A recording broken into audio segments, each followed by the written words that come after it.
त्याप्रमाणे तुम्ही पुन्हा एकदा हा क्वेश्चन पाहून घ्या, जेणेकरून तुम्हाला काय होईल, हा सोपा जाईल. ओके, एक्झाममध्ये जर आला आणि येतोच फाइंड द व्हॅल्यू ऑफ के अशा टाईपचा एक तरी प्रश्न तुमच्या बोर्डाच्या पेपरमध्ये असणार म्हणजे असणारच. नमस्कार मित्रांनो, कसे आहात? ओके, बघा या लेक्चरमध्ये आपण काय करणार आहोत तर प्रॅक्टिस सेट जो आपण लास्ट टाईम पाहत होतो त्याच्यामधील राहिलेले एक्झाम्पल्स आपण इथे सॉल्व करणार आहोत. मग त्याच्यामधील आपलं 5 नंबरचं, 6 नंबरचं आणि 7 नंबरचे हे 3 एक्झाम्पल्स राहिले आहेत. ते 3 एक्झाम्पल्स आपण या लेक्चरमध्ये कव्हर करण्याचा प्रयत्न करूया. मग आता पहा, 5वं एक्झाम्पल काय आहे. इथे बोर्डवर मी तुम्हाला 5वं एक्झाम्पल दिलेलं आहे. Sum of the roots of a quadratic equation is double their product. Okay, and find k if equation is x² - 4kx + k + 3 = 0. मुलांना लक्षात ठेवा, आपण जे शिकलोय त्याचाच वापर आपल्याला इथं करायचा. आपण काय शिकलो तर आपण शिकलो होतो की relation between coefficient and roots of a quadratic equation. मग ते रिलेशन काय होतं तर अल्फा प्लस बीटा म्हणजे sum of roots and product of roots काय असतं हे आपण तिथे शिकलो होतो. मग त्याच्यावरून आपण सांगू शकतो की alpha plus beta is equals to काय होतं -b/a आणि alpha into beta is equals to काय होतं तर c/a. मग याचाच नेमका आपल्याला इथं काय करायचं आहे, यूज करायचा आहे. आणि त्याचा यूज करून आपल्याला काय करायचं आहे तर या केची व्हॅल्यू फाइंड करायची आहे. मग सुरुवातीला आपल्याला दिलं आहे काय तर एक क्वाड्रॅटिक इक्वेशन. मग इथे पहा, आपण अशा पद्धतीने लिहू शकतो, गिवन इक्वेशन इज x²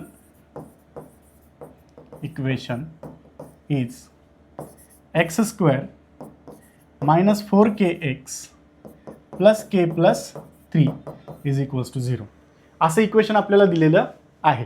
आता आपल्याला काय करायचं आहे, we need to compare this equation with a standard form of a quadratic equation. Why? Because we want the values of A, B and C. आपल्याला कशाच्या व्हॅल्यूज हव्या आहेत तर ए, बी, सीच्या. बिकॉज जर आपल्याला ए, बी, सीच्या व्हॅल्यूज माहीत असतील then only we can solve this example ahead. Okay, so इथे आपण काय करूया, comparing with what ax² + bx + c = 0. आता याला कम्पेअर केल्यानंतर आपल्याला काय मिळेल, we will get the values of a is equals to 1, b is equals to -4 and c is equals to what k + 3. इथे -4 असेल का रे? नाही, 4k असणार आहे. कारण एक्सच्या सोबत काय आहे आपल्याकडे आता -4k आहे. एक्सच्या सोबत काय आहे आपल्याकडे आता तर -4k आहे. आता पहा मित्रांनो, आपल्याला इथपर्यंत ए बी सीच्या व्हॅल्यूज मिळाल्या. आता पुढे काय, आता पुढे आपल्याला काय करावं लागणार आहे, we need to consider alpha and beta with the roots of this given quadratic equation. मग ते आपण कन्सिडर केल्यानंतर we know the relation between roots of a quadratic equation and coefficient, so we can use that. Okay, आता इथे पाहूया आपण पुढे काय करावं लागेल आपल्याला. So let alpha and beta be the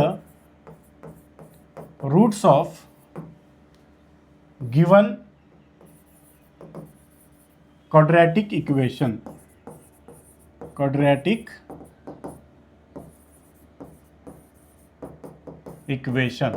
Let alpha and beta be the roots of given quadratic equation. So therefore आपण काय लिहू शकतो, alpha plus beta is equals to -b/a. Okay, किंवा आपण इथं असं म्हणू शकतो, we know alpha plus beta is equals to -b/a. What is the value of -b/a? What is the value of -b and a? बीची value आहे -4k आणि एची व्हॅल्यू आहे 1. So we can plug that value here. So therefore here we will get alpha plus beta is equals to -4k divided by 1. So therefore alpha plus beta is equals to काय मिळेल आपल्याला 4k. Okay, हे झालं आपलं equation 1. Alpha plus beta is equals to 4k, हेच आपलं equation 1. आता आपल्याला काय करायचं आहे, दुसरं जे काय आपलं रिलेशन होतं काय होतं ते तर अल्फा इंटू बीटा. काय होतं ते रिलेशन, अल्फा इंटू बीटा. मग बघा, alpha into beta is equals to काय असतं c/a. आता तुम्ही इथे पाहू शकता, what is the value of c here k + 3. So we can put that value here. So again here we will get alpha into beta is equals to k + 3 divided by 1. So therefore alpha into beta is equals to k + 3. This is equation number 2. So इथे आपल्याला काय मिळालं, alpha plus beta मिळाला आणि alpha into beta मिळाला. आता आपल्याला काय करायचं, now we have given one condition here, that is sum of the roots of a quadratic equation is double their product. आपल्याला काय सांगितलं, अल्फा प्लस बीटा हा कसा आहे, डबल आहे. कोणाच्या, तर त्याच्या प्रोडक्टच्या. म्हणजे आपण ही कंडिशन इथे यूज करू शकतो. So here we can say that according to the given condition, according to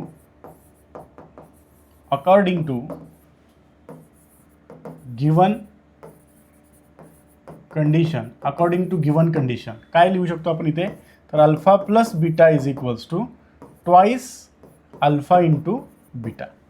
correct आहे. According to the given condition we can write this alpha plus beta is equals to 2 into alpha into beta, because the we have given that sum of the product of काय दिलेलं आहे आपल्याला, sum of the product of the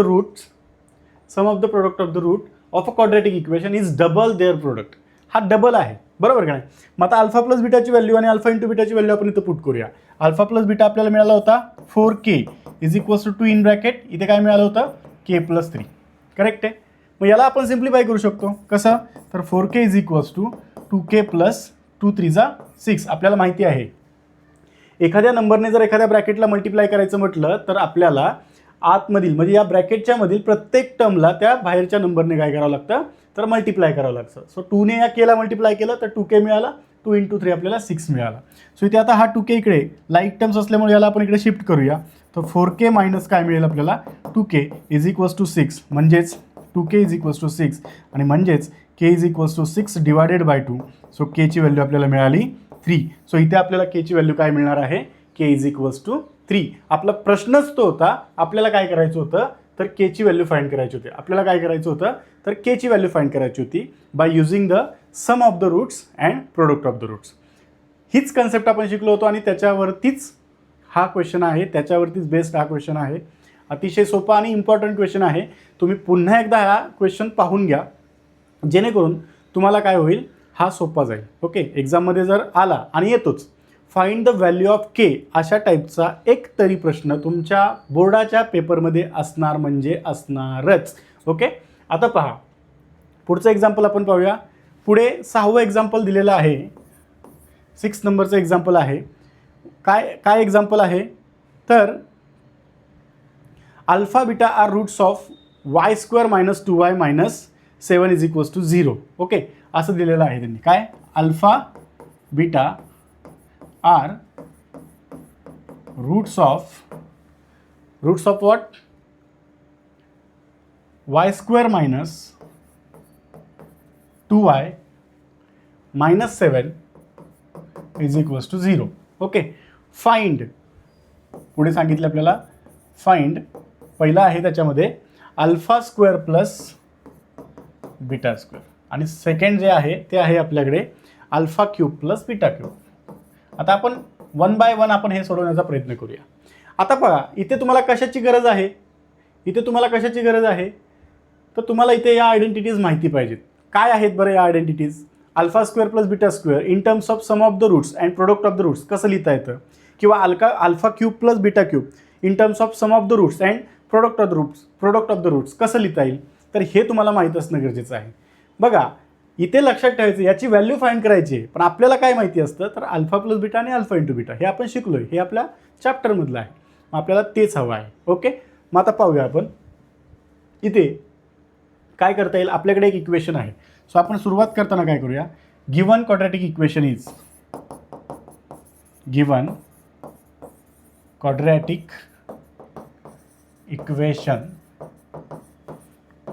काय आहे रे, तर y² minus 2y minus 7 is equals to 0. Comparing with कोणाबरोबर comparing करूया, comparing with ay² plus by plus c equals to 0. काय मिळेल आपल्याला, we get a is equals to 1, b is equals to -2 and c is equals to -7. So here we'll get the values of a, b and c. इथपर्यंत तर सेमच आहे. पुढे जाऊन काय करायचं आपल्याला, नाव what we have to do, we have to find the sum of the product and sum of the roots and product of the roots. का म्हणतोय मी असं, तेच आपण इथे शिकलेलो आहोत. आणि मग तुम्हाला हे identity in terms of sum of the roots and product of the roots लिहायच्या आहेत. ओके, मग आता इथे पाहूया. त्यानंतर आपण इथे काय करणार, तर फर्स्ट अल्फा प्लस बीटा लिहिणार. मग आपण म्हणणार इथं we know alpha plus beta is equals to काय असतं minus B upon A. So what is the value of alpha plus beta, कारण बीची व्हॅल्यू इथे काय आलेली आहे तर -2 आणि एची व्हॅल्यू आहे 1. So minus of -2 divided by 1 which is equals to 2. So alpha plus beta किती मिळाला आपल्याला 2 मिळाला, बरोबर ना. याला 1 म्हणूया आपण. अल्फा प्लस बीटा किती मिळाला आपल्याला 2 मिळाला. आता अल्फा इंटू बीटा फाइंड करूया. अल्फा इंटू बीटा काय येतो तर सी अपॉन ए येतो. अल्फा इंटू बीटा काय येतो सी अपॉन ए. तुम्ही जर इथं पाहिलं तर सीची व्हॅल्यू मिळाली आपल्याला -7 म्हणजे आपल्याला इथे मिळणार आहे -7 डिवायडेड बाय 1 म्हणजेच alpha into beta is equals to काय मिळालं आपल्याला -7. अल्फा इंटू बीटा किती मिळालं आपल्याला -7. लक्षात घ्या मी इथे काय करतोय बघा, जे मेन आहेत त्याला ब्रॅकेट करतोय, बरोबर ना. याला आपण 2 म्हणूया, ठीक आहे. आता पुढे जाऊया. पुढे काय, आता आपल्याला अल्फा प्लस बीटा मिळाला आणि अल्फा इंटू बीटा मिळालेला आहे, बरोबर ना. मग आपण काय करू शकतो इथे बघा, आता आपल्याला फाइंड काय करायचं होतं पहिलं तर alpha square plus beta square याची व्हॅल्यू फाइंड करायची होती. मग आता alpha square plus beta square in terms of sum of the roots and product of the roots कशा पद्धतीने लिहिता येईल हे तुम्हाला पाठच करायचं आहे, समजून घ्यायचं आणि पाठ करायचं आहे, लक्षात ठेवा. ओके, मग याला कसं लिहिता येईल तर alpha plus beta bracket square -2 into काय तर अल्फा इंटू बीटा. लक्षात घ्या मी याला सोडवण्याचा प्रयत्न करतो, इथं तुम्हाला समजून सांगतो. ए प्लस बी ब्रॅकेट स्क्वेअर काय असतो रे तर ए स्क्वेअर प्लस बी स्क्वेअर प्लस 2ab, बरोबर ना. मग इथे सुद्धा आपण अल्फा प्लस बीटा काय लिहिता येईल alpha square plus beta square plus 2 into alpha into beta आणि हा राहिलेला -2 इंटू अल्फा इंटू बीटा. मग हे एकमेकाला कॅन्सल झालं, राहिलं काय तर alpha square plus beta square जे आपल्याला हवं होतं. करेक्ट आहे ना. म्हणून मी तुम्हाला सांगितलं की तुम्हाला हे लिहिता आलं पाहिजे, बरोबर. मग आता इथे तुम्हाला हे कशा पद्धतीने करता येते बघूया. आपल्याला तर हे माहिती आहे की alpha square plus beta square is equals to alpha plus beta bracket square -2 into alpha into beta. Okay, आता काय करायचं तर आता आपल्याला याच्यामध्ये व्हॅल्यूज पुट करायचे. मग आता व्हॅल्यूज पुट करूया. काय अल्फा प्लस बीटाची व्हॅल्यू आली होती आपल्याकडे तर इथे पाहू शकता तुम्ही alpha plus beta is equals to 2 आलाय आणि alpha into beta is equals to -7 आलाय. मग इथे काय करूया आपण 2 स्क्वेअर -2 इंटू -7 करेक्ट आहे, म्हणजे 4 + 14 विच इज इक्वल्स टू 18. म्हणजेच आपल्याला मिळालं alpha square plus beta square is equals to 18. Correct आहे. अशा पद्धतीने ह्याची व्हॅल्यू तुम्हाला फाइंड करायची. किती सोपं आहे बघा, अतिशय सोपा क्वेश्चन आहे. ओके, मग alpha square plus beta square मिळाला. आता आपल्याला काय फाइंड करायचं आहे तर alpha cube plus beta cube. आता मुलांनो तुम्ही मला alpha cube plus beta cube in terms of sum of the roots of a quadratic equation and product of the roots of a quadratic equation कशा पद्धतीने लिहिता येईल ते तुम्ही मला सांगायचे. ओके, हे पाहून घ्या. अल्फा स्क्वेअर प्लस बीटा स्क्वेअरचा अगोदर पाहून घ्या. तुम्हाला त्याच्यामध्ये काय प्रॉब्लेम येतोय काय नाही तो मला तुम्ही सांगा. ओके, बघा मित्रांनो आपल्याला दुसरं काय फाइंड करायचं आहे तर alpha cube plus beta cube, बरोबर आहे का नाही. मग अल्फा क्यूब प्लस बीटा क्यूबसाठी मी तुम्हाला सांगितलं होतं की कशा पद्धतीने आला आपल्याला sum of the roots of a quadratic equation and product of the roots of a quadratic equation लिहिता येतं. तर बघा याला आपण अशा पद्धतीने लिहू शकतो अल्फा प्लस बीटा इथे काय लिहिता येईल आपल्याला cube alpha plus beta bracket cube -3 into alpha into beta in bracket alpha plus beta. अशा पद्धतीचा एक फॉर्म्युला आहे आपल्याकडे आणि तो फॉर्म्युला आपल्याला इथे यूज करायचा आहे. काय तर alpha cube plus beta cube is equals to काय तर alpha plus beta bracket cube -3 alpha into beta alpha plus beta. हे पण समजून सांगतो बघा. Alpha plus beta bracket cube काय रे लिहिता येईल आपल्याला alpha plus beta bracket cube. आपल्याकडे फॉर्म्युला आहे ए क्यूब प्लस म्हणजेच इथे लिहिता येईल alpha cube plus 3 into alpha square into beta plus 3 into alpha into beta square plus beta cube. हा आपला नेहमीचा रेग्युलर फॉर्म्युला आहे. आता आपल्याकडे इथे लागतंय काय बघा alpha cube plus beta cube, बरोबर ना. हे आपल्याला हवं आहे, मग हे आपण साईडला काढलं, ठीक आहे. ओके, राहिलं काय रे तर 3 अल्फा स्क्वेअर प्लस बीटा. याला आपण या बाजूला घेऊया म्हणजे इकडे alpha plus beta bracket cube तो -3 alpha beta alpha square beta आला प्लस 3 प्लस नाही मायनसच होणार तो सुद्धा, म्हणजे हा मायनस काय झाला 3 अल्फा बीटा स्क्वेअर झाला. करेक्ट आहे. आता मला सांगा इथून आपण काय करायचं आहे, काय काय कॉमन आहे ते कॉमन घ्यायचं आहे. So alpha plus beta bracket cube -3 alpha into beta. बघा इथे अल्फा इथं बीटा आहे काढला बाहेर, 3 आहे काढला बाहेर, आतमध्ये काय राहिला फक्त अल्फा. हा मायनस होतो, मायनस सोबत काढला त्यामुळे इथं राहिला प्लस बीटा म्हणजे आपल्याला alpha cube plus beta cube कशा पद्धतीने लिहिता आलं, तर alpha plus beta bracket cube -3 into alpha beta in bracket alpha plus beta is equals to alpha cube plus beta cube. म्हणजे हाच फॉर्म्युला तुम्हाला त्यांनी विचारला आहे आणि तो तुम्हाला म्हणजे आपल्याकडे आहे ऑलरेडी, फक्त आपल्याला त्याला थोडंसं शिफ्ट करून अरेंज करून आपल्याला तो in terms of sum of the roots and product of the roots असं लिहायचा होता. आय होप तुम्हाला हे समजलेलं आहे. ओके, आता हे मी काय इथं ठेवणार नाही, तुम्हाला लिहून घ्यायचं असेल तर तुम्ही हे लिहून घेऊ शकता तुमच्या समजण्यासाठी. ओके, ऑलरेडी आपण हा फॉर्म्युला इथे बॅक साईडला लिहिलेला आहे. आता आपल्याला करायचं आहे काय, फक्त तर याच्यामध्ये व्हॅल्यूज पुट करायच्यात. मग बघा, अल्फा प्लस बीटाची व्हॅल्यू आपल्याकडे होती, काय होती ती, तर 2. सर 2 क्यूब -3 इंटू -7, कारण अल्फा इंटू बीटाची व्हॅल्यू काय होती आपली -7 आणि पुन्हा इथे 2. बरोबर आहे, करा कॅल्क्युलेट. 2 क्यूब किती येतो 8, हा मायनस इंटू मायनस होणार प्लस, 7 3 जा 21, 21 2 जा 42, म्हणजे हा झाला 42. 42 प्लस 8 किती येतो रे 50. म्हणजेच आपल्याला काय मिळाली, तर अल्फा क्यूब म्हणजे therefore alpha cube plus beta cube is equals to किती मिळाला, तर 50 मिळाला. आणि अशा पद्धतीने आपण हे आपले आन्सर्स फाइंड केलेले आहेत. तर हे झालं तुमचं ह्या 6व्या एक्झाम्पलचं सोल्युशन.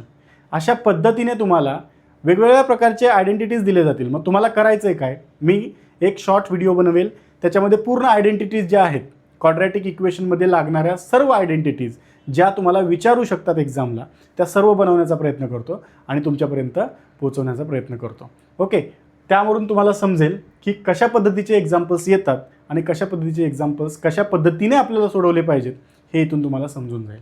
ओके, आता आपल्याकडे पुढचा एक एक्झाम्पल आहे, जे की आता शेवटचं एक्झाम्पल आहे या एक्सरसाइजमधलं.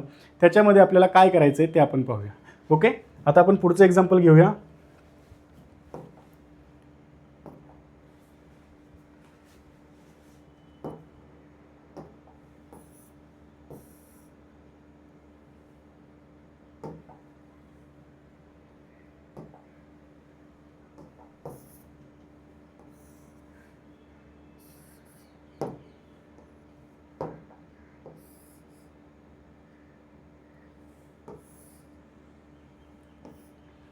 एक्झाम्पल पहा, मी तुम्हाला म्हटलं होतं की केचं एक्झाम्पल येतं म्हणजे येतंच. मग ते कुठल्याही टाईपचं असू शकतं. बघा काय सांगितलं आपल्याला, the roots of each of the following quadratic equations are real and equal. आता आपण काय शिकलो होतो रे, नेचर ऑफ रूट्स शिकलो होतो आपण. काय शिकलो होतो आपण, नेचर ऑफ रूट्स. आणि मग या नेचर ऑफ रूट्सवरून आपल्याला कशा पद्धतीचे नेचर्स असतात, म्हणजे डिस्क्रिमिनंट आपण शिकलो होतो. त्या डिस्क्रिमिनंटच्या व्हॅल्यूवरून, म्हणजेच कोणाची व्हॅल्यू, तर डेल्टाची व्हॅल्यू, त्या डेल्टाच्या व्हॅल्यूवरून आपण ठरवलं होतं की रूट्स कसे आहेत क्वाड्रॅटिक इक्वेशनचे, रिअल आहेत, अनरिअल आहेत, इक्वल आहेत की अनइक्वल आहेत. मग आपण काय पाहिलं होतं, थोडक्यात रिवाईज करूया. जर डेल्टाची व्हॅल्यू, म्हणजे डेल्टा म्हणजे कोण, डिस्क्रिमिनंट, डिस्क्रिमिनंटची व्हॅल्यू जर समजा ग्रेटर दॅन 0 असेल तर तुमचे रूट्स, नेचर ऑफ रूट्स कसे असतात, नेचर ऑफ रूट्स कसे असतात, तर रिअल आणि अनइक्वल असतात. जर डेल्टा इज इक्वल्स टू 0 असेल तर तुमचे नेचर ऑफ रूट्स कसे असतात, रिअल अँड इक्वल. आणि जर डेल्टा लेस दॅन 0 असेल तर तुमचे नेचर ऑफ रूट्स कसे असणार आहेत, अनरिअल अँड अनइक्वल. ओके, हे आपण शिकलो होतो आणि त्याच्यावरती हा क्वेश्चन आपल्याला प्रॅक्टिस सेटमध्ये विचारलेला आहे. काय क्वेश्चन आहे, the roots of each of the following quadratic equations are real and equal. म्हणजे कंडिशन दिली आहे, सरळ सरळ आपल्याला इथे काय कंडिशन दिलेली आहे, त्यांनी सरळ सरळ आपल्याला इथे काय कंडिशन दिलेली आहे,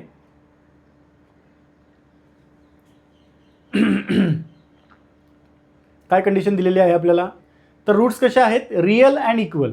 मग याच्यावरून आपल्याला कळते की b² - 4ac म्हणजे डेल्टाची व्हॅल्यू काय दिलेली आहे, 0 दिलेली आहे. करा यूज. मग बघा आपण कशा पद्धतीने करू शकतो. इथे आपण पहिलं एक्झाम्पल घेऊया. पहिलं एक्झाम्पल काय, तर 3y² + qy + 12 = 0 हे आहे. आपल्याला इथे सुद्धा ABCच्या व्हॅल्यू लागणार आहेत, कारण डिस्क्रिमिनंट फाइंड करायचा म्हणजे आपल्याला ABCच्या व्हॅल्यू लागतातच. मग आपण काय करणार, बघा दिलेलं इक्वेशन काय दिलेलं आहे, तर 3y² + ky + 12 = 0. काय करणार रे आपण, comparing with what, comparing with कोणाबरोबर कम्पेअर करूया, ay² + by + c = 0 याच्याबरोबर कम्पेअर केला. देअरफॉर वी गेट, काय मिळणार रे आपल्याला, a ची व्हॅल्यू काय ती मिळेल 3, b काय मिळणार आहे k आणि c काय मिळणार आहे आपल्याला, तर 12. आता आपल्याला सांगितलेलं आहे the roots of this quadratic equations is real and equal. Okay, मग आता पुढे आपण असं लिहूया, roots of given quadratic equation is किंवा रियल अँड इक्वल.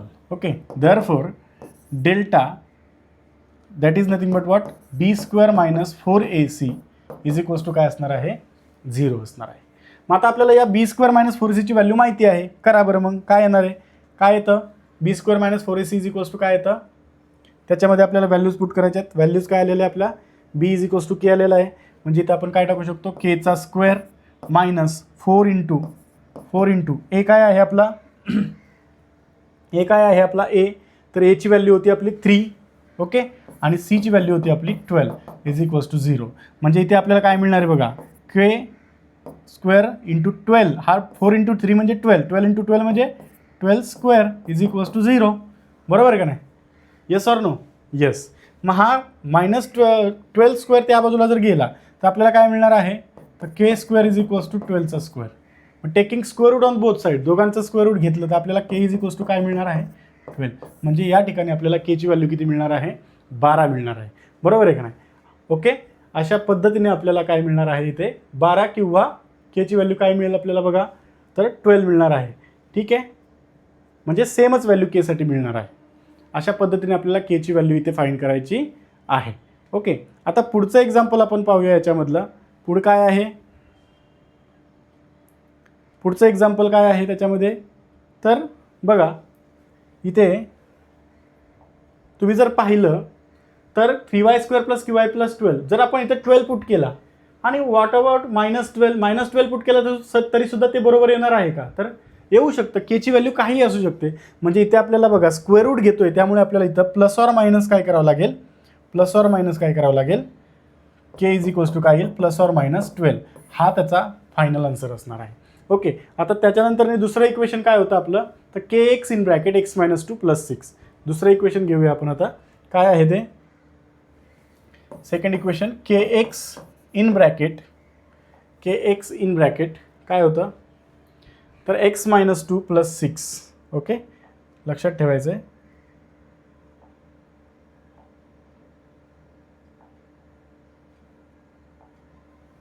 कुठे गेलं, ओके, kx x - 2 + 6 = 0. याला काय करता येईल रे आपल्याला, kx इन ब्रॅकेट x - 2 + 6 = 0. अगोदर याला स्टँडर्ड फॉर्ममध्ये लिहा. मग ह्या kxने याला मल्टिप्लाय केलं तर काय मिळेल, kx² - 2k + 6 = 0. आता तुम्ही इथं पाहू शकता एक्सची टर्म नाही आहे, लक्षात ठेवायचं. इथे काय नाही आहे, एक्सची टर्म नाही आहे. मग इथे खूप काळजीने आपल्याला करावं लागणार आहे. मग कशा पद्धतीने करू शकतो आपण, इथे बघा आता, तर कम्पेअरिंग विथ, हे आपल्याला कशाबरोबर कम्पेअरिंग करायचं आहे, कम्पेअरिंग विथ ax². पण त्याच्या अगोदर तुम्ही त्याला स्टँडर्ड फॉर्ममध्ये लिहून घ्या. बरोबर ना, कसा असतो तो स्टँडर्ड फॉर्म तुम्हाला माहिती आहे. बघा याला आपण असं लिहू शकतो, kx² मायनस किंवा प्लस 0 × x प्लस -2k + 6, किंवा डायरेक्ट -2k + 6 लिहिला असता तरी चाललं असतं, प्लस लिहायची गरज नाही आहे. बघा इथे काय करतोय आपण, -2k + 6. कॉन्स्टंट टर्म कोणती आहे रे इथे, तर ही -2k + 6 ही कॉन्स्टंट टर्म तुमची आहे. आणि इथे एक्सचा कोइफिशियंट 0 आपण मुद्दामून घेतला आहे, कारण आपल्याला कम्पेअर करता यावं म्हणून. मग आता इथे लिहा तुम्ही comparing with what, comparing with ax² + bx + c = 0. We get काय मिळणार आहे आपल्याला, तर a = k मिळतोय, b = 0 मिळतोय आणि c = -2k + 6 असा मिळणार आहे. मग आता पुन्हा we have given that the roots of a quadratic equations are real and equal. मग पुन्हा तुम्हाला इथं लिहावं लागेल काय, आता आपण ते एकदा लिहिलं होतं, आपण आता डायरेक्ट करूया. काय, here delta is equals to b² - 4ac is equals to काय दिलं आहे आपल्याला, 0 दिलेलं आहे. बरोबर ना, आपल्याला काय दिलेलं आहे, तर 0 दिलेलं आहे. मग याच्यामध्ये फक्त व्हॅल्यूज पुट करायच्यात. बीची व्हॅल्यू काय होती रे, 0चा स्क्वेअर -4 मल्टिप्लाइड बाय एची व्हॅल्यू होती k. बरोबर ना, लक्ष ठेवायचं आहे. एची व्हॅल्यू k आणि सीची व्हॅल्यू काय होती, -2k + 6 मल्टिप्लिकेशनमध्ये. मग आता बघा हा 0 झाला, इकडे हा 4k मल्टिप्लाइड बाय आतमध्ये मल्टिप्लाय करायचं म्हणजे -8k² minus 24k is equals to 0. अशा पद्धतीने तुम्हाला मिळेल. आता इथे सोपं आहे बघा, इथे काय कॉमन आहे, हा मायनस मायनस पण कॉमन काढू शकतो किंवा आपण डायरेक्ट -8k कॉमन काढला तर आतमध्ये काय राहील k+3 इज इक्वल्स टू 0. म्हणजेच आपण म्हणू शकतो की 8k इज इक्वल्स टू 0 और k+3 इज इक्वल्स टू 0. म्हणजेच k इज इक्वल्स टू मिळाला तुम्हाला 0 किंवा k इज इक्वल्स टू मिळेल तुम्हाला -3. अशा पद्धतीच्या 2 व्हॅल्यूज तुम्हाला केसाठी इथे मिळणार आहेत. अशा पद्धतीने या प्रॅक्टिस सेटमधील राहिलेले 3 एक्झाम्पलसुद्धा आपण इथे काय करून घेतलेले आहेत, कवर करून घेतलेले आहेत. यानंतर या चॅप्टरचा म्हणजे क्वाड्रॅटिक इक्वेशन या चॅप्टरचा शेवटचा पार्ट, शेवटचं exercise application of quadratic equation हे आपण पुढच्या लेक्चरमध्ये पाहणार आहोत. मुलांनो, तुम्हाला जर क्वाड्रॅटिक इक्वेशनमध्ये सर्वच्या सर्व मार्क्स म्हणजे क्वाड्रॅटिक इक्वेशनमध्ये येणारे जे काही मार्क्स आहेत ते जर तुम्हाला मिळवायचं असतील तर आत्तापर्यंत आपण जे पाहिलं आहे त्याचा योग्य अभ्यास म्हणजे तुम्हाला पूर्णपणे त्याची प्रॅक्टिस करायची आहे. ते जर आलं तर त्याच्यावरून तुम्हाला त्याचे ॲप्लिकेशन्स म्हणजे जे काही वर्ड प्रॉब्लेम असणार आहेत ते प्रॉब्लेम्स तुम्हाला सुटणार आहेत. कारण हे प्रॉब्लेम्स कशा पद्धतीने आपण सॉल्व करतो याच मेथड आपल्याला वर्ड प्रॉब्लेममध्ये अप्लाय करायचे असतात. आणि वर्ड प्रॉब्लेममध्ये एकदा का वर्ड प्रॉब्लेम आपला कन्वर्ट झाला क्वाड्रॅटिक इक्वेशनमध्ये then to find solution we need to apply same methods there. Okay, मग या आत्तापर्यंत जे काय आपण शिकलो ते सर्व गोष्टी आपल्याला त्या ॲप्लिकेशन्समध्ये वापराव्या लागतात. ओके, सो भेटूया पुढच्या लेक्चरमध्ये. तोपर्यंत धन्यवाद. अरे थांबा, कुठे चाललाय? व्हिडिओ तुम्हाला आवडलेला दिसतोय, असा संपूर्ण कोर्स मोफत हवा आहे? मग फक्त एकच छोटंसं काम तुम्हाला करायचं आहे, ते म्हणजे व्हिडिओला लाईक करायचं आहे, कमेंटमध्ये फुल कोर्स टाईप करायचं आहे, हा व्हिडिओ तुमच्या मित्रांना फॉरवर्ड करायचा आहे आणि सर्व सोशल मीडिया हँडल जसं फेसबुक, व्हॉट्सअप स्टेटस, इंस्टाग्राम स्टोरीला आपला व्हिडिओ शेअर करायचा आहे. त्याचा स्क्रीनशॉट घेऊन आमचं इंस्टाग्राम हँडल आहे BAK_फाउंडेशन, याला तो शेअर करायचा आहे. तुमच्या इंस्टाग्रामच्या इनबॉक्समध्ये संपूर्ण कोर्सचा ॲक्सेस तुम्हाला मिळेल. ओके, आणि अशाच नवनवीन अपडेट्ससाठी तुम्हाला चॅनलला सबस्क्राईब करायचं आहे आणि पुढील व्हिडिओ बघण्यासाठी या लिंकवर क्लिक करा. धन्यवाद.